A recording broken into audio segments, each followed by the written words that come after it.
Hey, welcome back to the Soul Pod. This is Stacy. Hey, before I get going, I just want to thank everyone for tuning into this channel, for checking out my stuff on the Soul Podcast. If you haven't checked out the Soul Podcast yet, I'll share a link. Check it out. If you enjoy this, you'll enjoy the Soul Podcast. It's longer form versions of a lot of the same stuff, plus more in-depth work around really just becoming the best version of ourselves, both in spiritual growth and personal growth. In that, I share a lot of toolbox episodes, give you tools to add to your spiritual growth toolbox, and some good challenges. So if you haven't checked those out, check them out. If you have, thank you for doing that. The growth has been amazing on both this channel and the Soul Podcast, which has been going on now for we're on our third season, so it's quite exciting. Thank you for doing that. Thank you for being there and continuing to watch. Today, I'm going to try to do something I don't know if I can do, but I'm going to give it my best shot. And what that is to tell an epic story in as short a time as I can. Epic stories deserve to be 3 hour long movies at least. The hero's journey is an amazing thing. And the point I want to make with this is that we're all on our hero's journey. I thought I knew the story of Vincent van Gogh. And as it turns out, I didn't. I didn't have it right. And when I did find out the true backstory, it all made sense to me. See, we all think we knew Vincent. We think we know the story. Failed artist in his time, unsuccessful until he was dead, and then he wildly successful after death. Maybe we know about Starry Night. Starry Night is an amazing painting, and it ranks among the most recognizable symbols in human history. In terms of artwork, it's way up there.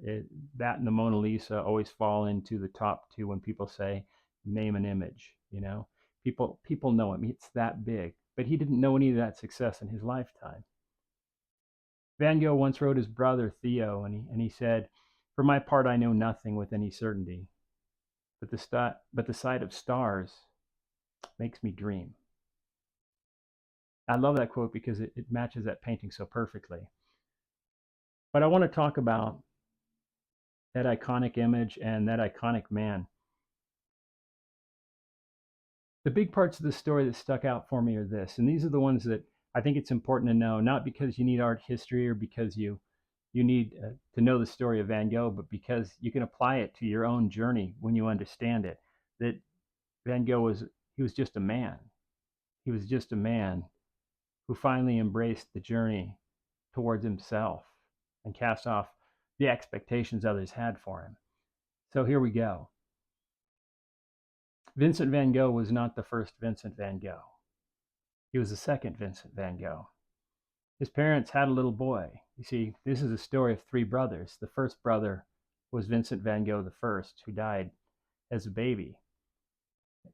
They buried him in the churchyard where Vincent's father was a minister. And a year later, they had another boy, and they named him Vincent.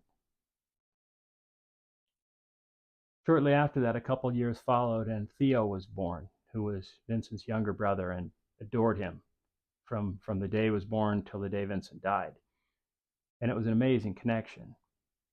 But I want to invite you for a moment to put yourself in the shoes of the Vincent we know and consider what that must have been like, passing a gravestone with your name on it your entire life, being treated, though probably not intentionally, like the second Vincent, like the do-over, not the original, but with that sadness that must have been hanging over his mother's heart every time she said his name, knowing, even though she thought this was a wonderful replacement, probably, that his name reminded her of that loss every time.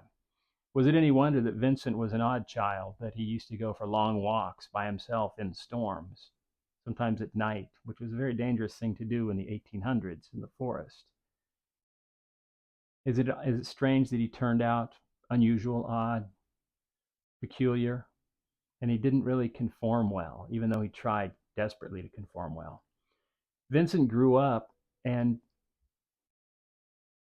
after graduating or doing the equivalent of graduating from what was essentially high school, his training, about the age of 18 or 19, he went to work for an art dealership.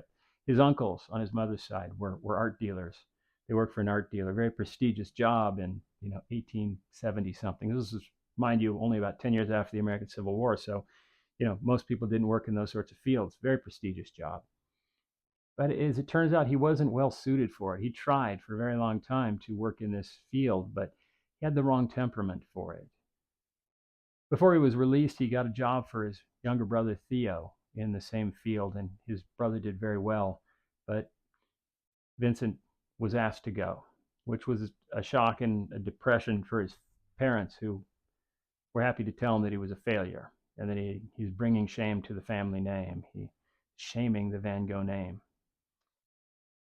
So he tried some other things. At one point, he went off to try to become a school teacher, and he didn't do well there either. So he failed out of that endeavor. And then he went off and decided to try to become a minister like his father. His father was a minister. So perhaps he thought, maybe I can please them by being like Dad. And that too was a failure. He was asked to leave. For many jobs, he was asked to leave until he was essentially a complete failure at everything he tried. And again, being told constantly by his parents that he was shaming the family name. He was always second best from birth. He was the do-over. He was the second Vincent van Gogh. And now he was being told that he wasn't good enough on so many other levels. But on some level, he maybe already felt that. Vincent said, "It's better to be high-spirited even though one makes mistakes than to be narrow-minded and all too prudent." This is after he started painting. And mind you, he had never painted until his mid-20s. He had failed out of everything. And he was ready to give up. And he had his first major psychotic break. Of course, he's fighting this battle upstream. First of all, he's second best his whole life. He is the do-over child.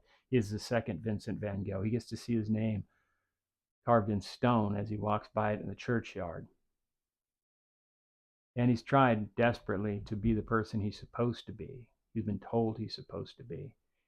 And then one day he turns downstream, and his brother, who he loves very much and who loves him very much, Theo, he confides in him that what he's always wanted to do is be an artist. He wants to paint. He wants to paint what's inside of him and put it on the page. He wants to put it on the canvas. And he's never picked up a brush as far as we know at this point. And Theo, being an art dealer, strikes a deal with his brother, and he says, "I'll bankroll you. I'll send you this amount of money every month, enough to just get by and enough to cover your supplies, and you can stay alive, but it's not much, but it's enough to do that. And if you paint anything good, then I get the first crack at selling it." I mean, first of all, he's never painted, so it's not like his brother's doing this going, "Yeah, I'm going to sell some Van Goghs." No one had any expectation of anything coming of this. This was purely an act of love. And Theo embraced that, and he sent him money every month. Even after Theo became engaged and married, he continued sending his brother money, which you must assume could put some stress on a relationship, even back then, 1870 something. And that went on for 10 years through multiple breakdowns, multiple times being put in institutions for days, weeks, months at a time, and then somehow coming out of it and getting back to the easel and painting and painting and painting.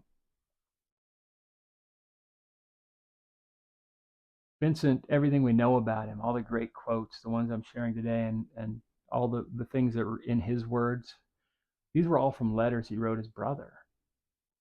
He talked of his dreams, his passions, his wants, his needs, his desires, his loves, his failures, everything. We only know these things because Theo loved him so much he kept all his letters, even before he, became famous, of course, because he didn't become famous until after he was gone. He loved his brother and saved every letter he wrote him. Once he wrote Theo, "Great things are done by a series of small things brought together." Great things are done by a series of small things brought together. I want to share this with you because it's not just about painting. It's not about putting a little this and a little bit of that. What he was talking about is ultimately from the deepest part of himself that he understood you can't get where you're going in one step. You have to get where you're going in multiple steps. But first you must break with everything that's been expected of you and walk your own way. walk your own direction.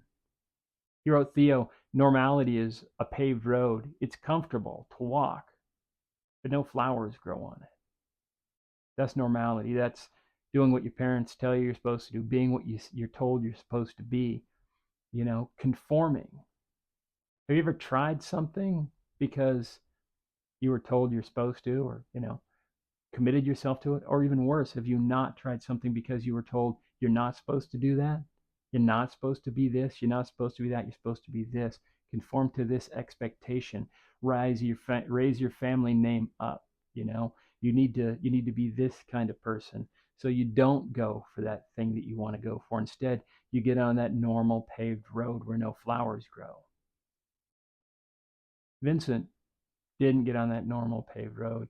And in the 10 years that he was painting, 10 years, from the moment he picked up a brush and started figuring out how to do it, he was obsessed with it. He took a step down that road every single day. And I'm not kidding when I say every single day.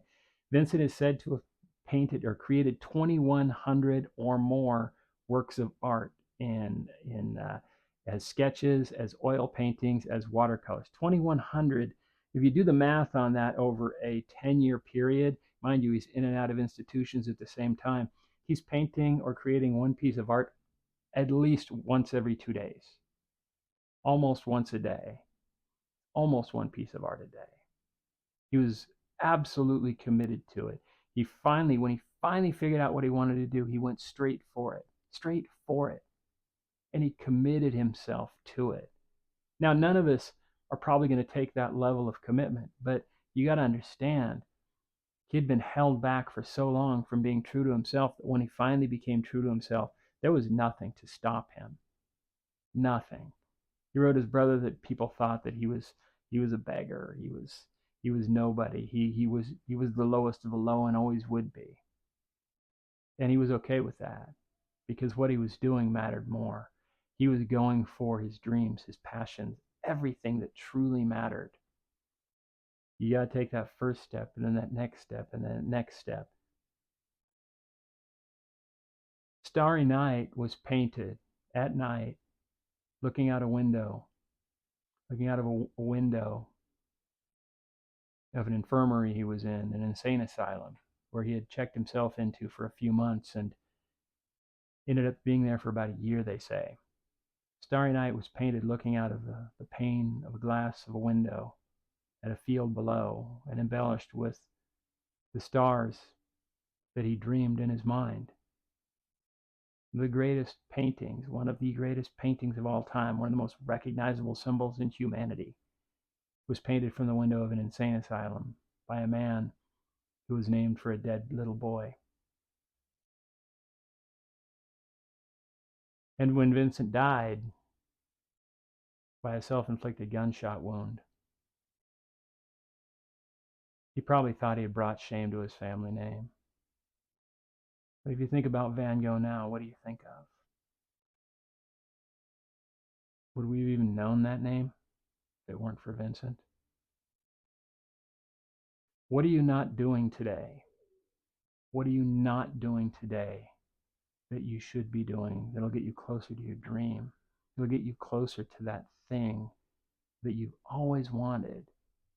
Or maybe you're moving towards it, but you're not as committed as you'd like because you got that voice in the back of your head that's filling you full of bullshit, telling you whatever stories it's telling you.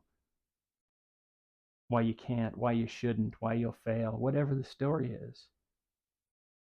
Vincent was nobody. He knew he was nobody. It didn't matter. I'm nobody. You're nobody. Who the hell cares? There's two kinds of lives that are lived. There's the one where you get to the end of it and you know you didn't go for it. And then there's the other one where you get to the end of it and you know you went for it. And it doesn't matter whether you achieve what you're going for or not. The only thing that'll matter in the end to your heart is knowing you tried. And the worst thing that could possibly happen to your heart is getting there and finding out that you realize you didn't try. And all that time was wasted. What are you doing today to get a little closer to that? Think of Vincent. Think of Vincent. Moments of greatness, they only happen one step at a time, and they don't happen on the normal road without flowers on it. Get off the paved road, forge your own path, and go for it. I'll see you on the next one.